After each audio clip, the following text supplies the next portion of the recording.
இது உங்கள் ஆன்மீக ஹிருதயம். இங்கு சொல்லப்படுவது அறிவுக்கான வார்த்தைகள் அல்ல, உங்களை உங்களிடமே நினைவூட்டும் அமைதி. சரி, ஆரம்பிக்கலாமா? ஆரம்பிக்கலாம். இந்த உரையின் தொடக்கமே என்னை ரொம்ப யோசிக்க வச்சது. நாம விடுதலை வேணும், மோட்சம் வேணும்னு கேட்கும்போது கஷ்டத்திலிருந்து தப்பிக்க தான் நினைக்கிறோம். ஆமா, ஆனா இங்கே ஞானி முதல் கேள்வியா உனக்கு ஏன் விடுதலை வேணும் அப்படின்னு கேட்கிறார். ஆமா. இங்க என்ன பிரச்சனைன்னு நம்மளையே திருப்பி கேக்குறார். இது நம்ம தேடலோட அடித்தளத்தையே அசைச்சு பாக்குற மாதிரி இருக்கு. நிச்சயமா. இதுல ஒரு முக்கியமான வேறுபாட்டு அவர் சொல்றார். நமக்கு வர்ற அதிருப்தி எல்லாம் உலக வாழ்க்கை சம்பந்தப்பட்டது. கடன் பிரச்சனை, குடும்பத்துல சண்டை, அந்த மாதிரி. ஆமா, உடம்பு சரியில்லை, இந்த மாதிரி விஷயங்கள்ல தான் நாம அதிருப்தி அடையிறோம்.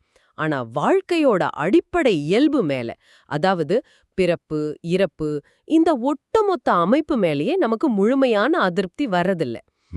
அந்த உண்மையான ஆழமான அதிருப்தி இல்லாத வரைக்கும் நம்ம தேடல் மேலோட்டமா தான் இருக்கும்னு சொல்றாரு. இத பிரார்த்தனையோட ஒப்பிடும்போது இன்னும் தெளிவா புரியுது. நாம கடவுள்கிட்ட போய் எனக்கு இத கொடு, என் பிரச்சனையை தீர்த்து வைன்னு கேக்குறத கடவுளை நம்ம வேலைக்காரனா நடத்துறதுக்கு சமம்னு சொல்றாரு. ஆமா, யோசிச்சு பார்த்தா உண்மைதான். எல்லாம் தெரிஞ்ச ஒரு சக்தி கிட்ட போய் நாம என்ன செய்யணும்னு ஒரு மாதிரி உத்தரவு போடுற மாதிரி இருக்கு. சரியா சொன்னீங்க. இது அடிப்படையில நான்கிற அகங்காரத்தோட விளையாட்டு. எனக்கு நல்லது நடக்கணும், ஏன் கஷ்டம் தேரணும், சரி இத்தனை விஷயங்களும் பொய்ன்னு ஒரு விரக்தி வரும்போதுதான் உண்மையான ஆன்மீக பயணம் தொடங்கும். சரி, ஒருத்தருக்கு இந்த உண்மையான ஆழமான அதிருப்தி வந்துருச்சுன்னு வச்சுப்போம். அவங்க அடுத்ததா என்ன பண்ணுவாங்க? சுவாபாவிகமா ஒரு வழிகாட்டிய, ஒரு குருவை தேட ஆரம்பிப்பாங்க. ஆமா, ஆனா இங்கேயும் இந்த உரை ஒரு பெரிய ஆச்சரியத்தை கொடுக்குது. குருவை நாம தேடி கண்டுபிடிக்க முடியாதான். ஆமாம். இது ரொம்ப பிரபலமான கருத்து தான். சீடனோட தகுதி, அதாவது அர்ஹதை முழுமை அடையும் போது குருவே அவனை தேடி வருவார்னு சொல்வாங்க. ஆனா இவர் அதை இன்னும் ஒரு படி மேல கொண்டு போறார். குரு இரண்டு விதமா வழிகாட்டலான்னு சொல்றார்.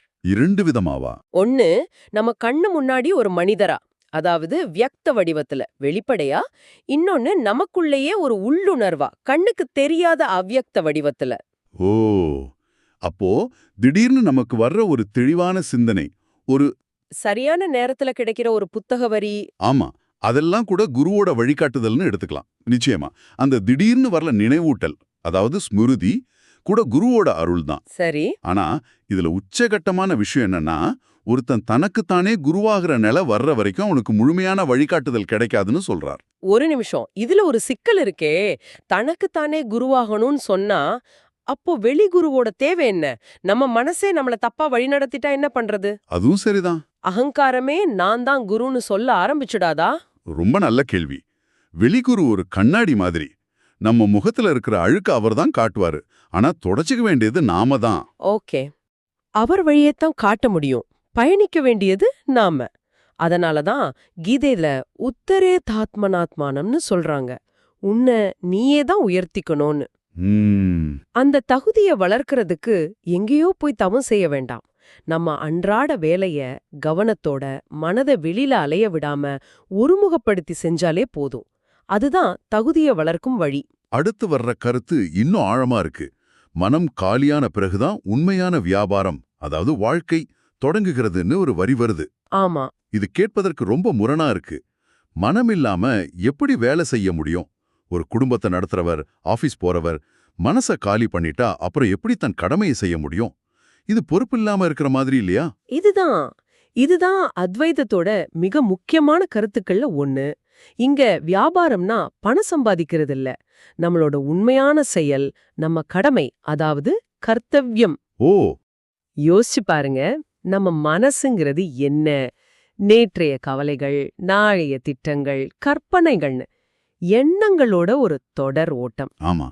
இந்த ஓட்டத்துல இருந்து நாம விடுபடும் போது நான் செய்கிறேன்ங்கிற அந்த கர்த்தா பாவ், அந்த டூவர்ஷிப், அது இல்லாம போயிடுது.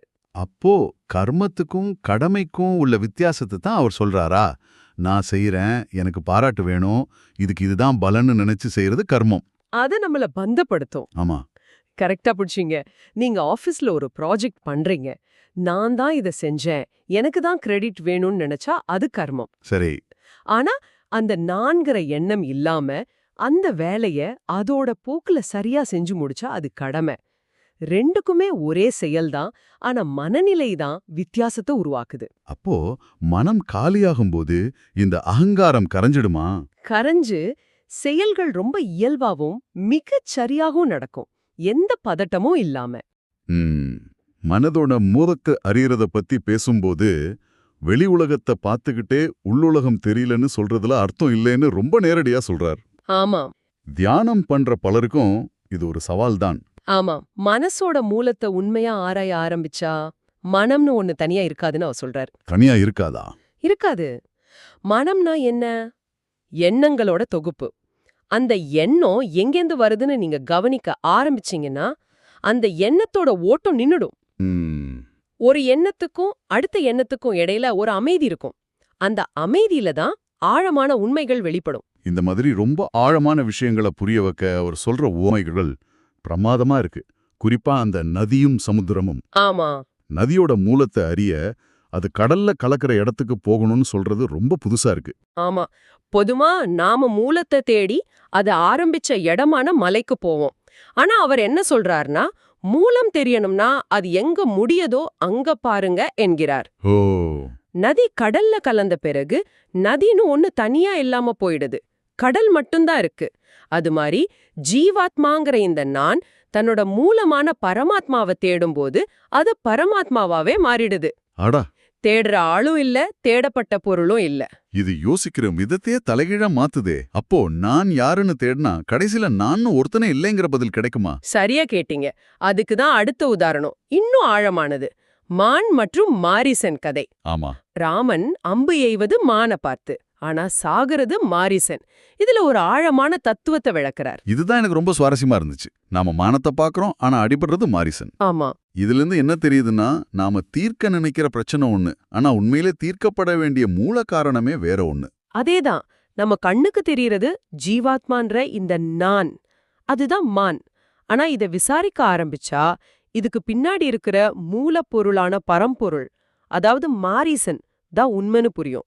ம், இதுல இன்னொரு சூட்சுமம் இருக்கு. அத்வைதத்துல பிரபலமான பாம்பு கயிறு உவமையில தெரியறதும் ஜடப்பொருள் பாம்பு, இருக்கிறதும் ஜடப்பொருள் கயிறு. ஆனா இங்க தெரியறதும் உயிருள்ளது மான், இருக்கிற மூலமும் உயிருள்ளது மாரிசன். ஆ, ஆமா. இது வெறும் அறிவு சார்ந்த புரிதல் இல்ல, ஒரு உயிர் சம்பந்தப்பட்ட அனுபவம்னு காட்டுது. இந்த நான் இல்லாம போறத பத்தி பேசுறதுனால அடுத்ததா துறவு பத்தி பேசுறது பொருத்தமா இருக்கும்னு நினைக்கிறேன். சரி ஆனா இங்கேயும் அவரு வழக்கமான அர்த்தத்தை உடைக்கிறார். எதை விடுறது, யாருடைய சொத்தை விடுறதுன்னு அவர் கேட்கிற கேள்வி நம்ம அடிப்படையே ஆட்டங்காண வைக்குது. ஆமா, ஏன்னா நம்ம துறவுன்னா காவி கட்டிட்டு சொத்தெல்லாம் விட்டுட்டு காட்டுக்கு போறதுன்னு நினைக்கிறோம். ம், அவர் சொல்றாரு, இந்த உலகத்துல எதுவுமே உண்மையில நம்மளோடது இல்ல. எதுவுமே இல்லையா? இந்த உடல், இந்த வீடு, இந்த உறவுகள் எல்லாமே நாம வர்றதுக்கு முன்னாடியும் இருந்துச்சு, நம்ம போனதுக்கு அப்புறமும் இருக்கும். என்னுடையதுங்கிற எண்ணம் மட்டும்தான் நம்ம மனசு உருவாக்குற ஒரு மாயை, ஒரு பிராந்தி. ஓஹோ, அந்த எண்ணத்தை விடுறது தான் உண்மையான துறவு, பொருட்களை விடுறதில்ல. புரியுது. ஆனா நடைமுறையில இது சாத்தியமா? இது என் வீடு, இது என் குழந்தைன்னு நினைக்காம ஒருத்தனால வாழ முடியுமா? ம் அது ஒரு விதமான பற்றின்மை இல்லாம பொறுப்பின்மையா மாறிடாதா? இதுதான் உண்மையான சவால். அதனாலதான் அகங்காரம் ரொம்ப சூக்ஷ்மமானதுன்னு அவரு ஒரு உதாரணத்தோட விளக்குறார். என்ன உதாரணம்? நாம சும்மா அமைதியா தியானத்துல உட்கார்ந்திருக்கும் போது எனக்கு அகங்காரமே இல்லைன்னு நமக்கு தோணலாம்.